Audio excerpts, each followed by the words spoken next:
fake it. Just know my lips can turn the ships you lick me into. I don't know which to bend. You look the Salut à tous et bienvenue sur Fin de Podcast. Je suis Ben et je serai votre hôte tout le long de cette aventure.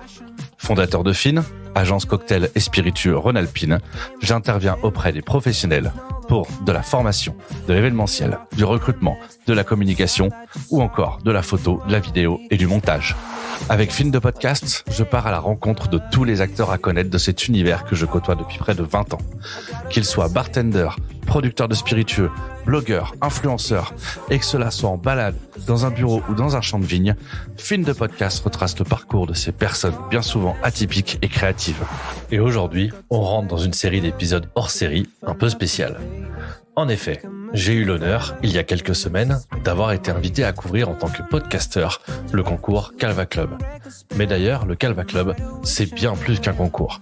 C'est une expérience en soi. Entre dégustation, visite de domaine, présentation des process de production, temps off et franche rigolade, j'ai pendant 2 jours eu le micro à la main. De ces 2 jours en sort 5 épisodes complètement inédits. Vous y découvrirez les interviews de Damien, responsable de communication à l'IDAC, de Sophie et Leslie qui ont créé la Bruxelles Cocktail Week, des juges de la compétition, des participants et aussi de la gagnante de cette année. Je ne spoil pas le nom au cas où vous auriez raté l'info, mais vous y découvrirez également les moments vécus, les offs et les fous rires. Et dans cet épisode numéro 4 spécial Calva Club, je pars à la rencontre des jurés de la compétition. Ceux-ci vont se présenter et donner leurs avis sur le niveau de la compétition. Salut Hugo, tout d'abord bonjour à toi déjà. Bonjour. Est-ce que tu peux te présenter en quelques mots ? Oui, bien sûr. Moi, je m'appelle Hugo Moretto, barman depuis 6 ans bientôt. J'ai fait mes armes à Toulouse, j'ai été formé à Toulouse à l'Heure du Singe. Je suis ensuite monté à Paris, au Hoxton, et ensuite au restaurant Fief, où j'ai fait 2 années, et ensuite j'ai arrêté pour d'autres projets personnels. Ok. Et peut-être revenir un petit peu sur la scène cocktail, mais plus dans le domaine de la formation. Ok, très bien. Voilà. Comment tu t'es retrouvé jury pour le Calva Club ? Ah, alors 2022. ça, c'est une grande histoire. Écoute, j'ai participé en étant au restaurant Fief justement à la première édition du Calva Club. J'ai participé, étant donné que c'était pendant le confinement, il y avait beaucoup de barman qui avaient du temps libre. Et j'ai participé, 70 participants, on a été 12 finalistes, et puis j'ai gagné la finale. Du coup, je me suis retrouvé à Berlin et sur l'édition suivante, donc celle-ci, dans le jury. Et ça, c'est top. Trop cool. D'ailleurs, en parlant de jury, qu'as-tu pensé du niveau de la compétition ? Ça a été assez, éclectique, on va dire. Ok. Mais agréablement surpris, comme toujours. Ouais. On est très content de ce que les gens ont pu sortir. Il y a eu tout niveau, c'est ça qui est intéressant en fait. C'est qu'on voyait bien qu'il y avait certains qui avaient plus de métiers, d'autres c'était leur première compétition, des petits jeunes, les premiers pas. Et c'est ça qui fait un peu le charme d'une compétition, parce que s'il y a que des forts, que des nuls, bon, c'est compliqué. Donc là, il y avait un peu de tout, et c'était fort appréciable de découvrir un peu les dimensions de tout le monde. Est-ce que tu as un candidat coup de cœur ? Un candidat coup de cœur. Pas un candidat ou un cocktail coup de cœur ? J'ai le droit de dire ça alors qu'on n'a pas encore annoncé. T'as le droit de dire ça alors qu'on n'a pas encore annoncé, étant donné que le podcast Oui, sera c'est sorti une fois que les résultats auront été annoncés. Vous savez pas. Un candidat coup de cœur. Écoute, on a. Pour moi, j'ai bien aimé ceux qui prennent un peu des risques.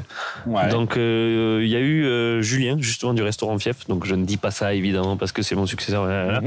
Mais voilà, dans la lignée un petit peu de ce qu'on attendait, pour moi, c'était assez couillu, on va dire. Ouais. De la cacahuète, du basilic taille, de la foudre qui pique, tu vois. Ouais. Donc, ça a fait plaisir de voir des dimensions comme ça. J'ai bien aimé. Ok. Est-ce que les autres jurés sont à peu près dans le même principe que toi, les mêmes idées que toi, ou pas du tout ? On a été en désaccord à peu près. Surtout. Non, pas surtout, sauf sur la première place. Ok. Mais on était, c'est pas forcément en désaccord, mais voilà, on a des métiers différents, des points de vue différents. Donc je pense pas que ça soit leur coup de cœur. Voilà. Ok, très bien. Est-ce que sur cette édition qui est donc franco-belge, on sent une différence de niveau ou une différence de culture gastronomique entre la France et la Belgique ? De culture gastronomique, je sais pas trop. Une différence de niveau, pas forcément. On est quand même un pays frontalier, donc ça, c'est pas hyper loin. Et je sais pas trop comment. J'ai peut-être, c'est sans faire le chauvin, mais j'ai peut-être eu sur cette édition un peu plus de niveau côté français. Ok. Mais ça n'enlève rien au belge. Je veux dire, c'est sur cette édition que j'ai pas dit que la Belgique était complètement nulle en cocktail ou quoi. Ouais, exactement. Et ça n'engage que toi. Exactement. Et, Mais je sais qu'il y a aussi quelques pépites belges qui m'ont bien surpris et agréablement. Mais voilà, sur l'édition complète, j'ai eu un petit coup de cœur français, quoi. Voilà. Très bien. Merci beaucoup, Hugo. Mais avec grand plaisir. Allez, on se retrouve pour annoncer les résultats. Allez. Tout d'abord, bonjour. Et comment vas-tu? Bonjour, ça va très bien. Est-ce que tu peux te présenter en quelques mots? Alors, moi, c'est Émilie Fourmont. Je suis la sœur d'Aurélien Fourmont, du domaine Fourmont-le-Morton à Mantilly, dans le 61, Ok, dans le alors, Confronté. qu'est-ce que vous faites dans le domaine Le Fourmont? Donc, on fait production cidre-école, Calvados d'Onfronté, Poiré d'Onfront, Ok. et tout ce qui découle de la poire et de la pomme. Ok, donc voilà. Donc, C'est ça. quand même pas mal de choses. Et aussi des vaches laitières. En plus. 100% normande, Oui, de quoi pas s'ennuyer, quoi. c'est ça. Comment tu t'es retrouvé juré pour le Calva Club 2022? Et tout simplement parce que Damien m'a appelé. Ok. M'a proposé et j'ai vu si c'était possible dans mon agenda et j'ai dit oui tout de suite. Ok, trop cool. Qu'est-ce que tu as pensé du niveau de la compétition? Vraiment sympa, franchement. Les bartenders nous ont proposé de super cocktails. Ouais. Où on a été vraiment intrigués par certains, mais vraiment sympa. Ok. Ouais. Est-ce que tu as eu un candidat coup de cœur ou un cocktail coup de cœur? Oui. Ouais. Oui. Tu peux nous en dire plus? C'est pas un problème, ce sera publié de toute façon après le résultat, donc il n'y a aucun problème. Et le coup de cœur, c'est Camille. Ok. Avec où on ressort vraiment le goût du Calvados, mais la fraîcheur de Nibita, je crois. du Nibita, Ouais. c'est ça. Et franchement, un super cocktail très très structuré, et on retrouve à la fois aussi tous les éléments, mais qui s'allient très bien ensemble au top. Ok, trop bien. Est-ce que aujourd'hui on est quand même sur une édition franco-belge? Tu sens qu'il y a un peu une différence d'influence gastronomique entre la France, entre les cocktails français et les cocktails belges présentés? Non, j'ai pas trouvé de différence d'influence. Je pense que chacun avait vraiment ses influences à eux, propres, que ce soit français ou belge, mais pas de différence vraiment notable entre la Belgique et la France. Ok. On est à quelques minutes du résultat, donc je vais pas te demander ton pronostic parce que tu le connais déjà. C'est ça, Mais j'espère qu'il ira dans ton sens, on verra bien. c'est ça. Merci beaucoup. Merci à toi. T'en prie. D'abord, bonjour Laura, comment vas-tu? Bonjour. Est-ce que tu peux te présenter en quelques mots? Alors, moi, je suis journaliste gastronomique à la Libre Belgique, Ok. et j'écris aussi sur les spiritueux. Donc voilà, je suis ici pour être membre du jury. Justement, comment tu t'es retrouvé juré pour le Calva Club? C'était une évidence? On t'a contacté tout de suite ou En fait, c'est l'équipe belge, hein, c'est Sophie et Leslie qui m'ont contacté pour faire partie du jury parce qu'elles savent bien que j'ai vraiment un amour pour les spiritueux, et puis j'ai beaucoup voyagé pour découvrir les cocktails à travers le monde, surtout aux États-Unis, donc voilà. Ok, top. Qu'as-tu pensé du niveau de la compétition cette année? J'ai trouvé que les cocktails étaient vraiment très très bien, très intéressants, assez originaux. Oui, il y avait un vrai effort de recherche, je pense, sur la plupart des créations. Et petit point, le petit point négatif, c'était que tous les cocktails, malgré le fait qu'ils étaient intéressants, ne mettaient peut-être pas forcément toujours suffisamment en valeur le Calvados. Et donc, voilà, c'est ce qu'on a un peu essayé de trouver. On a essayé de trouver la perle rare. Ok. Est-ce que tu as un candidat coup de cœur ou un cocktail coup de cœur aujourd'hui? Tu as le droit de le dire vu que ce sera diffusé plus tard et que le résultat du gagnant sera déjà diffusé. D'accord. Je pense que comme tous les membres du jury, je pense qu'elle a fait l'unanimité. Donc c'est Camille Pila, Ok. parce que son cocktail. J'ai déjà beaucoup apprécié le fait que sa présentation était vraiment fluide. qu'elle avait fait aussi un effort sur le contenant. Elle avait travaillé avec une céramiste locale. Ça, j'ai beaucoup aimé.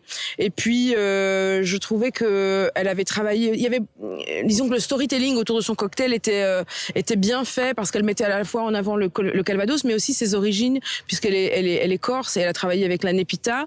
Et moi qui ai voyagé en Corse, j'adore cette herbe aromatique et je trouvais qu'on retrouvait vraiment cette Nepita dans son cocktail. Ok, top. Une petite dernière question. Donc cette année, on est sur une édition franco-belge. Est-ce que tu trouves qu'il y a une différence d'influence gastronomique entre les cocktails proposés par les Belges et les cocktails proposés par les Français? Non, je vois pas vraiment de différence majeure. Bon, évidemment, les Belges ont essayé d'intégrer quelques ingrédients belges, la cassonade, le céleri, le chou rouge, mais je n'ai pas trouvé de différence majeure en termes de style. C'était non, je pense que les niveaux étaient équivalents. Je pense que ce qui a fait la différence finalement entre les candidats, au-delà du fait que ce soit des Belges ou des Français, c'est aussi la présentation. Je pense que beaucoup de barmen travaillent beaucoup leur cocktail, mais pas suffisamment la façon dont ils vont représenter une marque ou un produit. Voilà. Ok, merci beaucoup Laura. De rien. Tout d'abord, bonjour. Bonjour, Comment vas-tu? je vais parfaitement bien. Formidable. Est-ce que tu peux te présenter en quelques mots? Donc, je m'appelle Frédéric Dussard et je suis le président de Château du Breuil. Ok. Petit domaine. Petit domaine. Oui. Comment t'es-tu retrouvé juré pour le Calva Club 2022? Et c'est une excellente question. Et en fin de compte, je suis assez nouveau puisque j'ai racheté le Château du Breuil il y a 2 ans. Ok. Et donc, ils m'ont, en fin de compte, c'est l'IDAC qui m'a demandé d'être. Est-ce que tu peux, comme t'arrives, t'es un peu nouveau, t'apportes des idées. Est-ce que tu peux pas être un des jurés du Château du Breuil? Voilà. Ok, c'est une bonne chose. Qu'est-ce que tu as pensé du niveau de la compétition? Moi, j'ai absolument et vraiment apprécié la compétition. Ouais. J'ai trouvé que le niveau était très relevé, avec effectivement des gens qui recherchaient beaucoup de complexité dans les choses qu'ils faisaient. Donc, je trouve que le niveau était très élevé au niveau de la compétition. Ok, top. Est-ce que tu as un candidat ou un cocktail coup de cœur sur cette sélection? Ah ouais. On a le droit de le dire puisque l'annonce des résultats se fera avant que le podcast soit publié. Oui, j'ai eu un Alors, coup de cœur réellement pour une candidate. Ok, très bien. Donc, Par rapport à quoi? Son cocktail, sa présentation, les deux? je pense que c'était lié à... Elle a fait une excellente présentation, mais en plus, j'ai eu un coup de cœur sur le goût de son cocktail qui m'a vraiment séduit. Ok. Et je me verrais bien déguster ça au bord d'une piscine, quoi. Ok, donc c'était vraiment un cocktail coup de Ouais, cœur. un coup de cœur. Mais avec beaucoup de complexité. Ok, Donc j'ai beaucoup apprécié. top. Aujourd'hui, on est donc dans une édition franco-belge. Est-ce que tu as l'impression qu'il y a une différence de culture gastronomique entre la France et la Belgique ou pas du tout et ça s'est pas senti et en fait chacun arrivait avec ses propres influences, c'était top? Non, mais je suis à moitié belge. Ma maman était liégeoise, donc je sais pas. Pour moi, non, on est, je dirais, 2 pays, 2 peuples frères. Donc je vois pas beaucoup de différence entre la Belgique et la France. Non, je vois pas de différence. Je pense que c'est des gens qui sont bons vivants, qui aiment bien les spiritueux, qui aiment bien la bonne nourriture. Donc non, je vois beaucoup de similitudes. Merci beaucoup d'avoir répondu à ma question. Merci beaucoup. Je t'en prie. Et tout d'abord, bonjour, comment vas-tu? Très bien, et toi? Ça va très bien, je te remercie. Est-ce que tu peux te présenter en quelques mots? Alors moi, c'est Théo, chef et sommelier du restaurant indigène à Caen. Chef et sommelier. Ouais, j'ai les 2 casquettes. Ok, c'est hyper intéressant. Du coup, tu vas et en salle et en cuisine? Ouais, je fais la mise en place la journée, puis le soir, pendant le service, je suis en salle.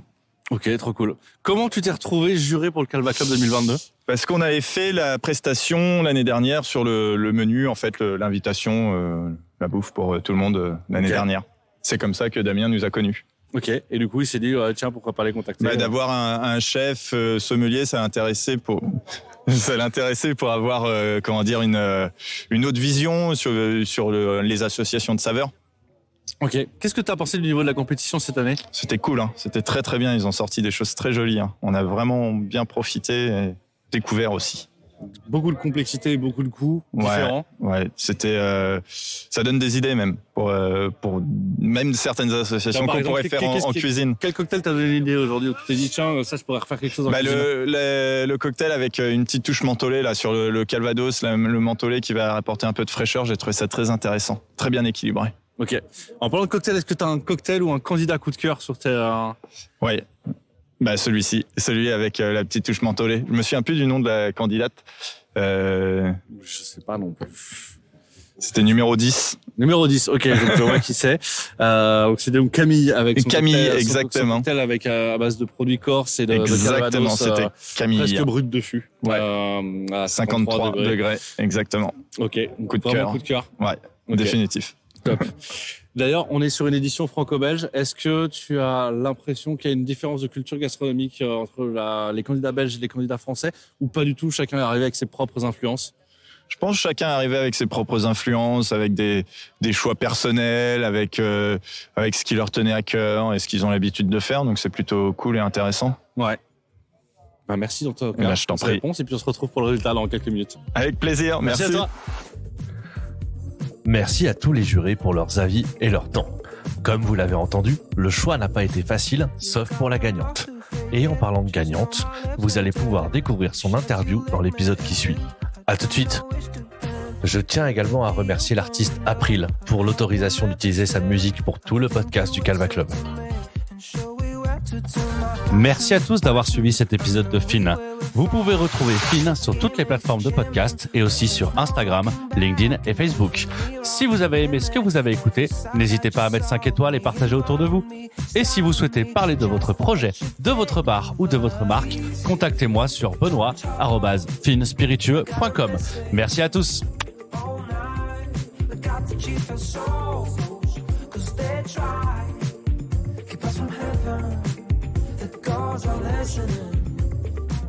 I've got to make this work.